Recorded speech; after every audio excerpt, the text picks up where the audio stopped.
What's up, guys? Coach Melanie Black here. Today we are going to be talking about The Four Tendencies by Gretchen Rubin and why it is on my bookshelf. All right, so when I really like a book, I don't just listen to it on audio. I listen to it on audio first. I always listen to books and podcasts and stuff while I'm walking. But if I'm going to get a book, a hard copy, and put it on my bookshelf, it's because I feel like it's worth taking a deeper dive. This one surprised me. I didn't expect that I would end up with the paper copy. What I expected was that it was going to be a fun little quiz that I took online. Yeah, it started off with one of those quizzes. So Gretchen Rubin, author of this book, she has a quiz to find out which of the four tendencies you are. So when I heard this sounded like, like along the same level of, a disc profile or whatever. I know some people take these profile personality tests very seriously. I think they're fun. I think they're interesting. I put it on the same level as reading my horoscope. I'm a Scorpio, by the way, if you didn't know, like, gosh. I read these things because it gives you an introspective moment, but at the same time, a lot of times what the presentation of the information is like when you get these personality tests back is very much like how psychic mediums seem like they know all this stuff, because it is things that are so fundamental to human nature, concepts and personality traits that are so universal that while they seem specific, depending on how you're feeling in that moment, might be a perfect description of you. So yeah, that's kind of what I was expecting. My husband actually, they sent me the link to this personality quiz. I don't know if a friend of theirs posted on the Facebook or whatever. So I was like, okay, fine, this looks like fun, I'll take it. And what my husband said is, I bet I know which personality type you're going to be. You're going to be a rebel. And I was like, you don't know me. No, how dare you pigeonhole me and think that you know what personality type I'm going to come up with. Yeah, it was rebel. You got it. All right, so now I keep saying personality type, but here's the thing that I think makes this system that Gretchen has come up with different and actually useful. And here's the thing, is it's useful. The thing that makes it useful is not so much that it is a personality assessment, which again can be fun, but is largely useless in my opinion. She uses what she's talking about when she's talking about the four tendencies is she's talking about how you tend to respond to external or internal pressure. How do you respond to that? So she's got sort of binary choices as far as like you either respond positively to external pressure or negatively to external pressure. You resist outer expectations or you try to meet outer expectations. Or then internally, you respond to internal expectations or you resist internal expectations. You respond to them or you don't. So it's a yes, no, and you either have the combination of responds to both and meets both internal and external expectations, resist both, or you're one and then the other. So that's how you end up with the four. Okay. And what we're talking about with internal external expectations and why this is actually useful information, especially for the industry that I'm in. I'm a personal trainer, I do fitness stuff, and I'm like a total nerd when it comes to self-improvement things. I just enjoy them. So it's one of those things where motivation, that's something people talk about all the time. I need motivation, I need accountability. And sometimes accountability works so good. Sometimes giving somebody an accountability partner, they're like on, right? They are doing the dang thing. Sometimes it has the opposite effect. And sort of just with a few questions, and the quiz is super simple, y'all. Be sure to actually take it just so that you have some point of reference if you haven't already. Gretchen.rubin.com/quiz, I think, but if you just Google search the Four Tendencies Gretchen Rubin, it'll come up. So Yes. So why do I think this is actually useful? Because you, as an individual, are going to respond differently to pressure than me, than somebody else. And it was beneficial for me to think of not only how I respond to pressure, but how somebody else would respond to pressure. Because a lot of times, just because of human nature, right, we tend to think that other people are just like us, right? It can be really difficult to have perspective and have other people be different than us, right? So for my tendency, the rebel tendency, I resist both internal and external expectations. Meaning that if somebody gives me external accountability, I tend to rebel against that. If I tell myself I'm going to do something, I rebel against that too. So how the hell do I get anything done, right? How is it that I've gotten this far in life and not been a total F up? Part of it has to do with the mental gymnastics that I play to actually get things done. And Gretchen does a lovely job actually explaining back to me what I've done that's successful in the past so that I can replicate it, which is one of the reasons why I found this book useful, was for internal reflection, of course. And so, for example, short example of somebody who resists internal and external expectations, you would think that a person like me would show up late to meetings, be begrudging about it, but I don't say that, oh, I have to be there. I say that I want to be there because I'm the kind of person who's never late, right? So it's part of my intrinsic personality, my values, that I am never late. So when there's an appointment, I will always be early. That's kind of the default. So for somebody who doesn't relate to rejecting expectations, this might sound like nonsense, but having it be part of your personality, or part of your identity, that you are a certain way and respond to things in a certain way, is very different than saying, oh, you have to be, to work at 9 a.m. or you have to have this meeting with somebody at 6 a.m. on the dot. It's not that somebody else is expecting it of me. It's not even that I made the appointment for myself and therefore should. It's that I am the kind of person who is never late, therefore I am always early or on time.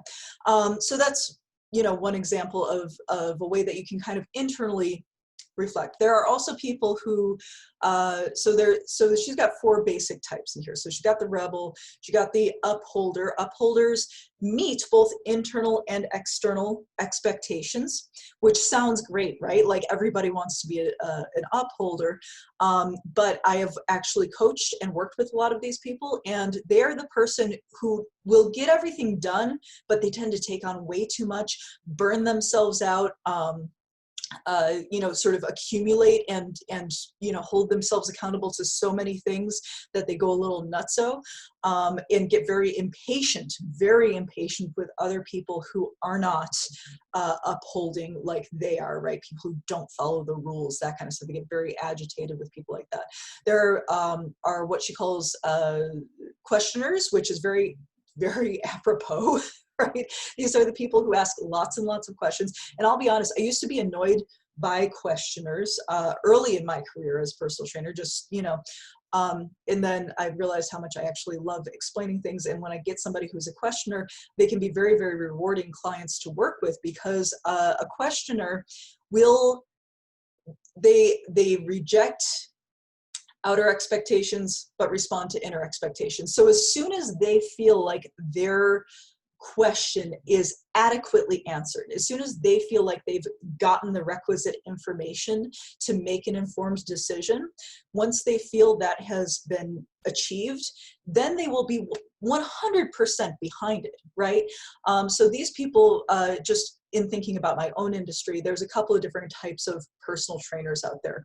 I have, over the years, turned into a very, very nerdy personal trainer. I love explaining the ins and outs of why I'm doing a certain program, what's happening in the body for certain exercises. But you're also going to have your dude bro personal trainers who are like, drop and give me 20. Why? Because I said so. That's why.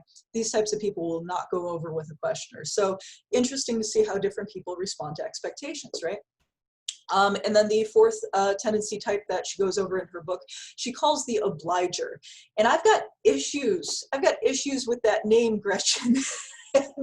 And while she does actually defend her choice of word for the obliger, and while I don't disagree with her that it can be accurate to some level, I feel like there's no sense of empowerment with that particular description, especially not for American culture, right? American culture is very much like independent, bootstrapping kind of, you know, so to be obliging is, or to oblige is sort of, even though it's not an actual weakness, it is in our culture perceived as a weakness. So I feel like she could have come up with a more empowering term for that section of the population.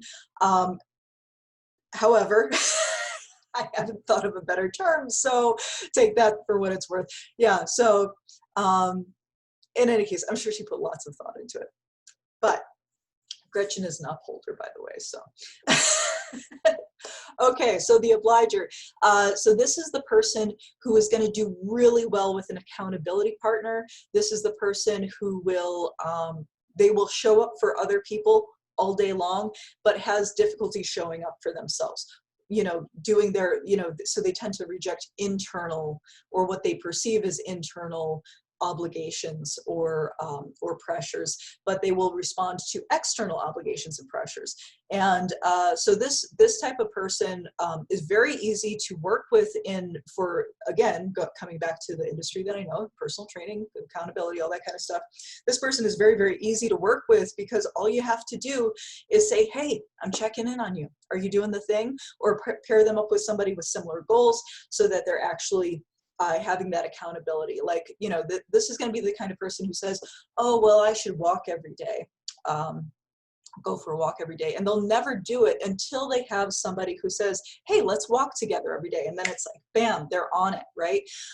So one of the reasons to know all of these different, the way people respond to these different pressures for yourself personally, is to get a sense of, you know, introspection and like, oh, how can I, so here's two things that I love about how Gretchen talks about these tendencies in her book. Number one, she says, don't try to be a different tendency. And I fully agree with that.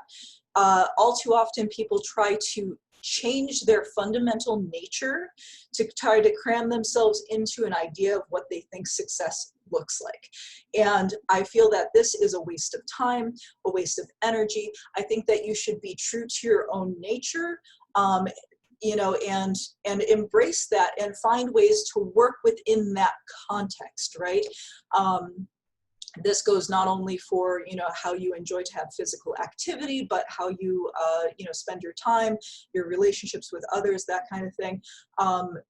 How you interact with the world. I think, you know, you need to be true to yourself, be true to your fundamental nature. Don't try to be a different tendency. Say, okay, what am I working with here and how do I work with that? So I love that approach, number one.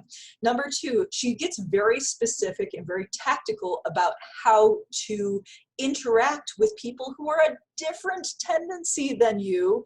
And she not only does that, she does that for different relationship types. Like she's got, like how to, you know, choosing a career that's for yourself. So it's, you know, like if you're talking to your upholder spouse or your questioner child or a patient, if you're in a medical or a, you know, so she's giving you very specific examples of ways in which to help motivate, guide, and interact with people who are a different tendency type than you in various situations. And this is one of the things that I found extraordinarily valuable for me as a coach, as a wife, as a mother. And I'll use my husband as an example. So my husband is an obliger, meaning he has difficulty responding to internal expectations, but really appreciates external accountability. And one of the things that Gretchen mentions in her book is if you are going to, if an obliger asks you for accountability, provide it, right? And I know this seems really simple, and it goes back to one of the fundamental things that I always try to remind myself of, which is believe people when they tell you who they are, right? Believe people when they tell you who they are.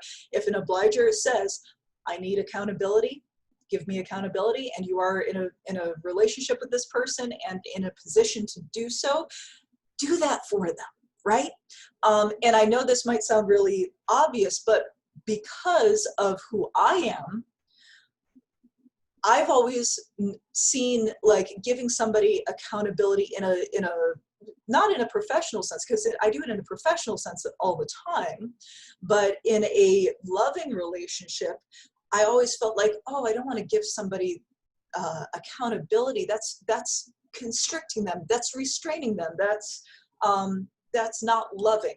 Right? That's how I felt about it, because when somebody tries to hold me accountable for stuff, boy, they are in for a rough ride, you know, because it's one of those things where for me, I immediately kind of feel like, oh, you know, you're trying to control me, you're trying to, you know, box me and that kind of thing.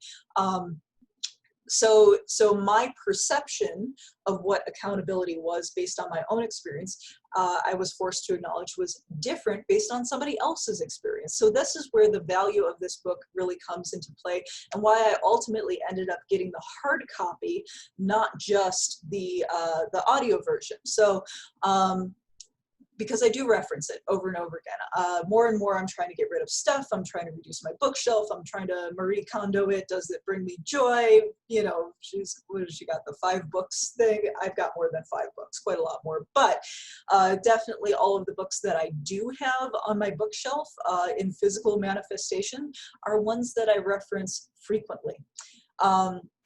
So yeah, so this is a positive review for the Four Tendencies. Now, one of the things that I will say with this book is I like it because it's useful. Is it a complete perfect system? No, I don't think so. I mean, I think that she thinks so, but you know, like I said, the choices are pretty binary. The quiz is really short, which is, you know, mixed blessing, right? Pretty straightforward. She says that she's found over and over again these specific questions elicit a response that allow you to tell which tendency type you are. Are there shades of gray? Yeah. Absolutely, there are shades of gray. There are exceptions to the rules. There are times when I do respond to external accountability for God knows what reason. But in general, I find that it is a useful framework with it, you know, a useful lens to look at things through, even if it's incomplete, even if it's imperfect, even if I wish she were to come up with a different name for the a tendency type she calls obliger. All of these things, I can put aside because the presentation of the information, the way that she expresses it and the way that I am able to internalize that information and also see it in a very tactical, practical way for other people, that's very valuable.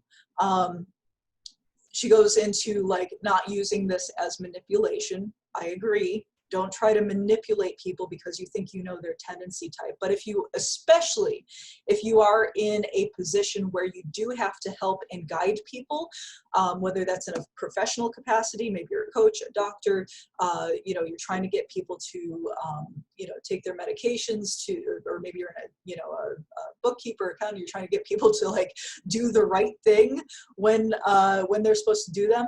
A mother, a father, somebody who's in a position where you are trying to help guide people and help them not only in your best interest, but in their best interests, or the things that they're asking you to do.